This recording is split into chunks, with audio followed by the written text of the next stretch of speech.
I've been like really like refining my music library, so there's instances where I take out an album and then like re-add a different version of it, new special edition. I mean, I appreciate a well-kept library. I think that's important. My music library, it's like a pile of books in the corner.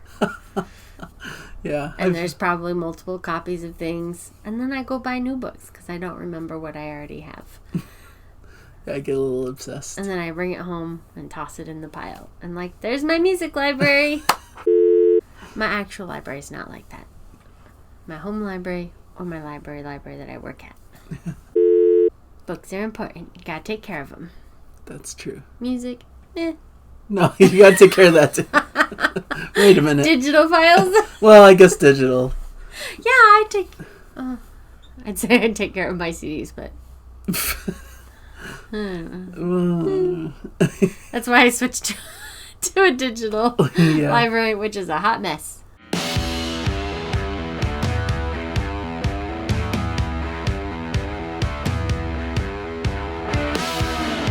Hello everybody and welcome to Nathan on Shuffle and to our latest episode here. I've got Jana with me. Hello. And this is the show where we shuffle into a prog song together. It's a first listen for Jana, and we're just kind of showing her prog rock one song at a time, seeing what pops up on our shuffle. We just shuffle through a long list of different prog songs and see what happens. Yeah. It's been a while since we've done it, so I'm kind of excited. Yeah.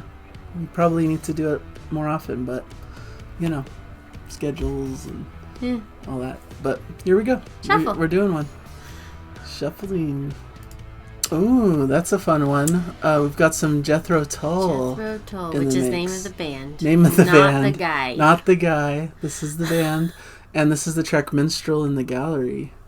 Minstrel in the Gallery. Yeah. Is it very like old-timey minstrel medieval music? With a flute? They're the flute band. They're the flute band, so you might hear a flute. But there's definitely, you know, a hard rock edge to this too. So you've played it 12 times. Thank you. Download it. At least the 2015 Steven Wilson stereo remix. Oh. That's what this is. Where the original version I probably listened to even more. So. I'm sure you have. But anyways, okay. I know you have. That's the joke, huh? I get it. Okay. All right. Ready for the minstrel? Hold on. Yeah, you could start it. Okay. The minstrel. No. What's it called? Minstrel in the Gallery. Minstrel in the Gallery. Okay. Ready. My lord and lady, we have tutiously happened upon these strolling players who will provide you with their good tunes whilst you set out your... Yeah, it's probably better here. I can't see you down there, alright? I think they're gonna like this. It's whispering in my ear. The minstrel in the gallery looked down upon the smiling faces. He met the gazes, observed the spaces between the old men's cackle. He brewed a song of love and hatred, oblique suggestions, and he waited. He polarized the pumpkin eaters, static humming panel beaters, freshly they glowed factory cheaters, salaried and collar scrubbing, he titillated men of action, belly warming and still rubbing on the parts they never mentioned. He pacified the nappy suffering, infants bleating, one-line jokers, TV documentary makers, overfed and undertakers, Sunday paper backgammon players, family scars and women haters. Then he called the band down to the stage and they looked at all the friends it made.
Minstrel in the gallery, looked down upon the smiling faces.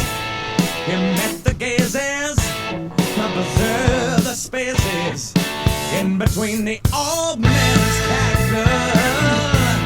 Then he wrote a song of love and hatred, oblique suggestions, and he waved it. It polarized the pumpkin eaters, static humming panel beaters. The minstrel in the gallery looked down on the rapid run. Then he threw away his looking glass and saw his face in everyone.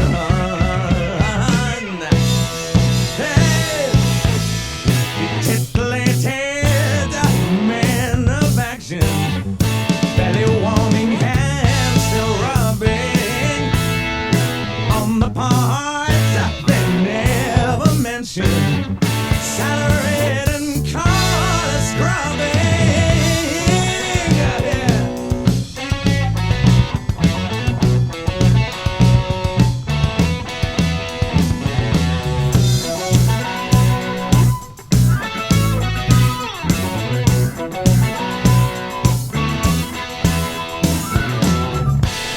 You pacified the nabby suffering, infant bleating one-line jokers, TV documents and makers, overfed and undertakers, Sunday paper, backgammon players, family scarred and women haters.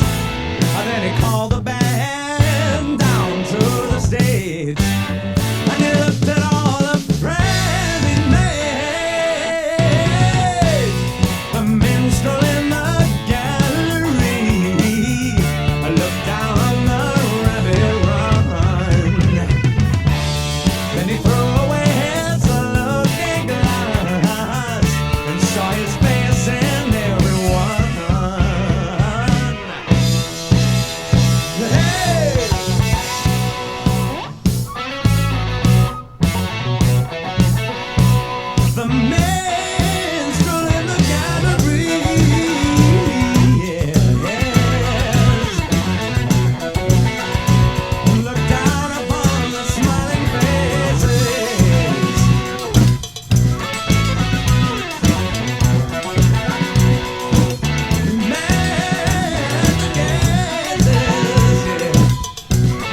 All right. There you go. I liked it. Cool. Good to hear. Yeah. Nice.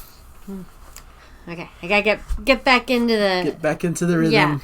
Yeah. Clearly there's some kind of analogy or metaphor, like, with these lyrics that they're talking about somebody. I don't know who. I don't know the context of this, Right. like, of who they're writing about. But what I thought was interesting was they did the lyrics at the beginning during that, like, more medieval minstrel-y type of music first, Yeah. That first part that had, like, the flute, the tambourine, like, the guitar strumming, like, the strum, like... Yeah. More acoustic yeah. style guitar. Yeah, and it was... and then they did this whole set of lyrics there. And then there was the rock break, and then it came back and did the same lyrics, or mostly the same lyrics, or, like, a lot of the same... I don't know exactly if they were the same. They might have been. I don't know. I thought they were. Definitely some repeated lyrics. Yeah. Yeah. I'd have to look side by side, but yeah. And I think so. But it was the same lyrics up against, like, this more modern rock sound, which I thought was a neat thing, that it wasn't just, like... It made it clear that, like, you're not talking about a minstrel in, like, medieval times. You're talking about... Which you could tell by the lyrics that there wasn't anyway, because they were talking about, like, a TV producer or something like that, Yeah. which, obviously, Anyway. But then it, like, was up against that modern rock sound, and it worked really well against that as well. So I thought that was really cool, that, like, the same set of lyrics were being done over different types of music, and worked beautifully against both. So after that first part of the old-fashioned type, I don't know what to call it, minstrel music. Yeah, minstrel. Yeah. Yeah. After that part, there's, like, a rock break, Yeah. For sure. and it, like, goes into, like, typical, like, prog rock with, like, crazy, beats and crazy solos, and, really, really great. It had great guitar riffs. It had a great bass line. Like, the bass was following along and keeping the beat and doing really well. I wrote great bass and drums, so drums too. And then, like, the rock music changed a little bit more to be a little bit more, like, on a beat. Okay. Versus, like, the proggy, who knows what time signature it is? I don't know. Maybe it was, but I was just having trouble following it. I don't know. Yeah. But it, like, marked it with, like, a cowbell sound. Like, they counted it with a cowbell, which I noticed. But it was good rock, and it was good rock with a solid beat, and I really liked that. And then the flute was there and everything. So, and then that's where I noticed it was, like, repeating the lyrics, and I'm like, this is the same lyrics, but with rock music, and it works, and it was really cool. So, I wrote, who is the minstrel? ? But I enjoyed that. I thought that was really fun. It was really kind of a eclectic song that had, to me, 3 distinct parts. Yeah. The first part, the second part, and the third part. Wow, imagine that. Yeah, amazing. I'm so good at this. No, you are great. I think that was a great rundown. Okay. Yeah, because to me, what I think about kind of what you were saying is, like, this song's kind of a great example of the 3 different kind of styles of the band. Like, oh, really? You get kind of the beginning, like, folkier kind of side to them, where they incorporate a lot of acoustic guitar and, flute and just singing, beautiful singing and stuff. But then you get, like, the instrumental, like, proggy part, where they introduce more of their proggy side, and, like you said, different kind of time signatures, and, goes through a lot of different things. And then the final part is more of just kind of the hard rock side to the band, more of that, like, classic rock, pretty straightforward, rock sound, but it's really well done, and just, grabs you and gives you that, like you talk about, like, persistent beat to kind of, which like, I enjoy. Grab you. Yeah. To me, I think that makes a good rock sound for me, is, like, I can just, like, bounce along to it. I can hear a beat, and there's a driving force. Like, that's what drives, like, the intensity for me, is that there's a beat, like, that is just going and going and going, and it, like, that's how, for me, how the music builds to a crescendo. Sure. I don't know. Yeah. So yeah, I liked it. Really cool. Yeah, I think it's a great example of their sound, a great opener to that album, which the album's called Minstrel in the Gallery. So yeah, I've always liked this track quite a bit. It's a great showcase for Jethro Tull and their sound. So That's cool. very cool. Let us know in the comments if you guys like this track, how you feel about What it. are they talking about? Yeah, maybe give us a better idea. I'm not a lyrics guy, so I I sorry like to admit lyrics, I don't but- really know what the subject matter is either. You don't have to apologize. It's okay. So, but I do love the track and I love the album as a whole. So, great stuff. Yeah, glad to be back. Thank you guys for joining us. Yeah. Hopefully, you liked our little reaction here and are looking forward to more in the future. Subscribe. Subscribe to the channel. Click like, comment, And just keep all the things. enjoying the music out there. Enjoy the music. All right. Bye, everybody. Bye.